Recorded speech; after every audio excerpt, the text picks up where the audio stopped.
Hey guys, Ralph here, and welcome to True Power Trumpet Fitness on this fabulous Friday here in Connecticut. Life's good, guys. Life is good. Anyway, let's get right to it. You saw the thumbnail. Maynard. God bless him, but Maynard was the culprit, man. Hear me out. I think you'll agree with me by the end of this video. Okay? Haven't played enough. Let's see what we got, and we'll get to it.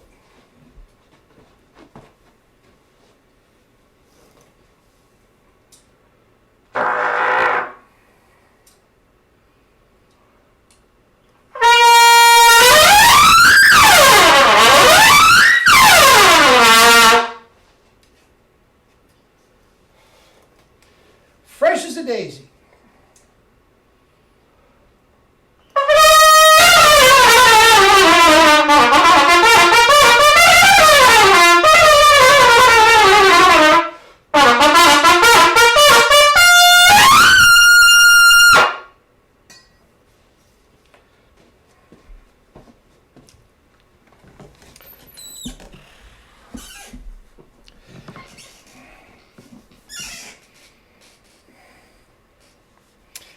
Anyway,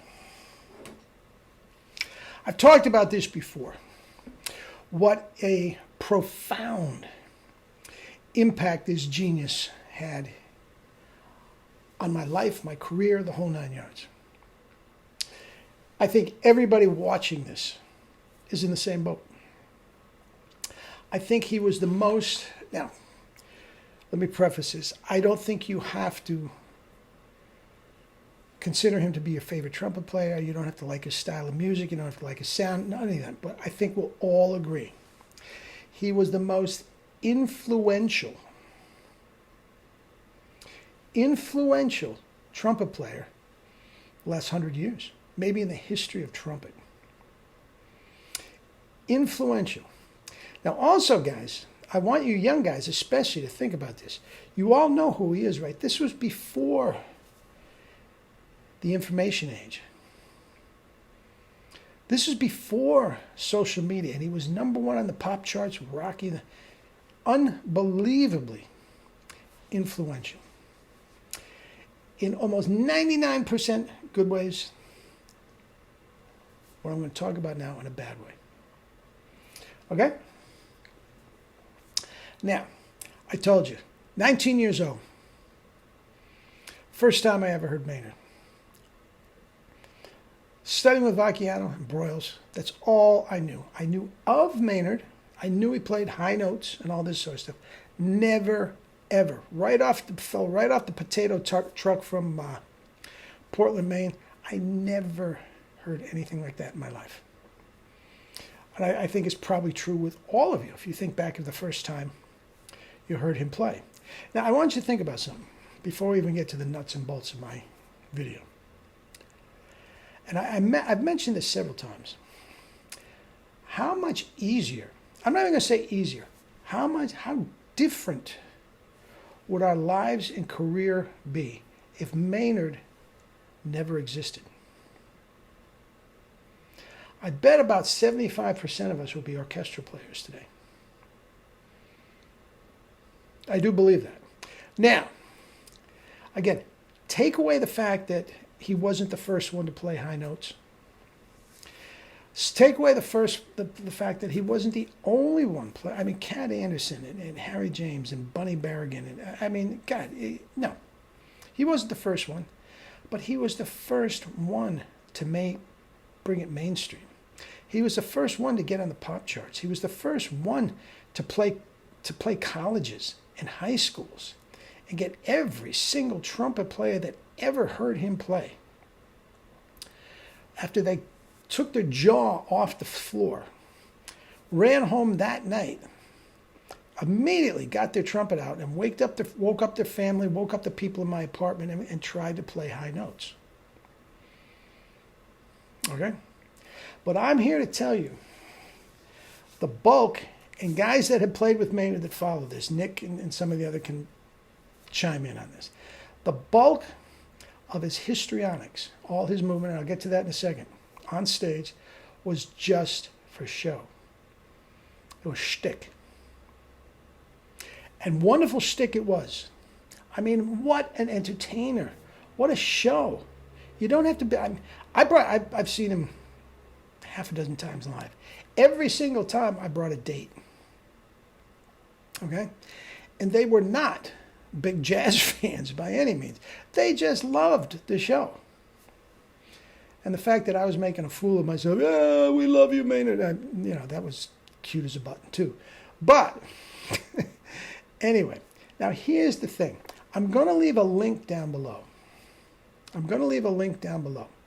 Okay? It's 24 seconds. Go see the link now. Pause this and go see the link. All right. You're back. Now, I want you to go back and watch it again. And watch how little air he used. His opening salvo was an octave rip to a high F and do shakes on it. And then go right up to a double C. And then chromatic down. Arpeggio down. Look at how easy it was for him. Look at how little air he was using. Now, compared to all the histrionics, the machinations that I was talking about just a minute ago. Right? We've all been there. Right? Guys, that was show. That was show. And as I said before, a good show it was. But all of us, and he wasn't doing this to screw people up. He was just putting on a show. And I know dozens of guys that played with him. Every single guy that talks to him says he's one of the nicest men in the world. Was. Okay? He was not using huge amounts of air. He wasn't. Now, I heard him on several clinics say that he was. He's another one, guys. God bless him, but he had no idea how he was getting these results. None. His tongue was in the right place. Jerry talked to him about that. All right?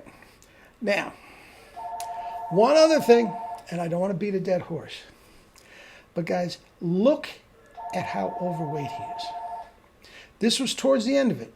There's no question. He wasn't playing mouthpieces and trumpets in his prime. This was towards the end of it. Okay? And look at his midsection. I mean, that is all bloated with cirrhosis of the liver and all that sort of stuff. So, not going there. But do you realize how hard it must have been for him to compress? Lynn Nicholson talks incessantly. You know how rail thin Lynn Nicholson is. Bringing forcefully hard his belly button towards his spine. Go back and look at it again and check out what little air he's using and look at how distended his belly button was and his front. How hard that must have been.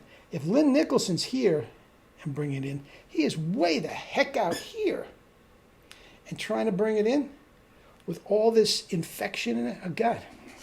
But the point is, he didn't have a lot of air to use to begin with.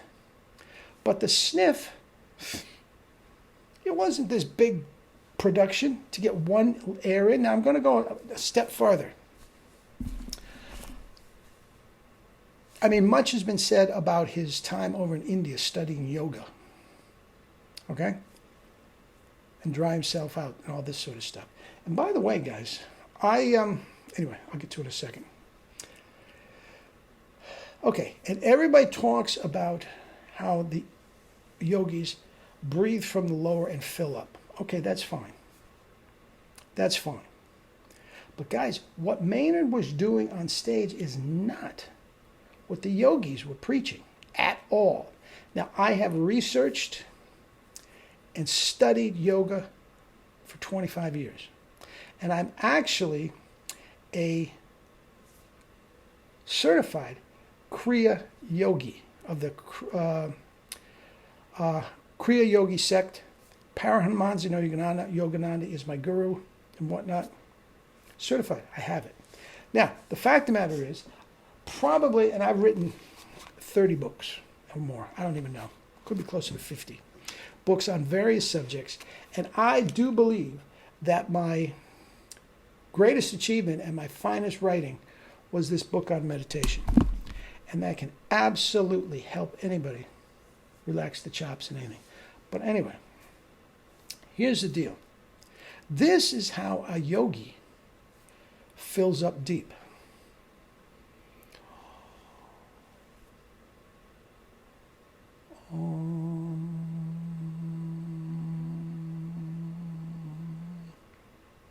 That is what yogi. That's the yogi breath that he learned in India. I know for a fact that's what I studied. It is not. That's not what's going on at all. And I'm telling you what, if you're having trouble relaxing your corners, the mind controls the body. The mind controls your corners. And the best way to control your mind, is through meditation. $10, life changer. Anyway, I'm not here to sell books. But in his own way, Maynard, God bless him, took generations of trumpet players and got them straining and got them on the wrong track. I do believe that. Not meaning to do it, not making him a bad guy at all. Worked for me. It wasn't until Jerry calmed me down that I got the idea through my thick skull. All right? Anyway, this is running way too long. Eat and drink your fruits and vegetables and live your life with true power. Have an awesome weekend. We'll talk again on Monday.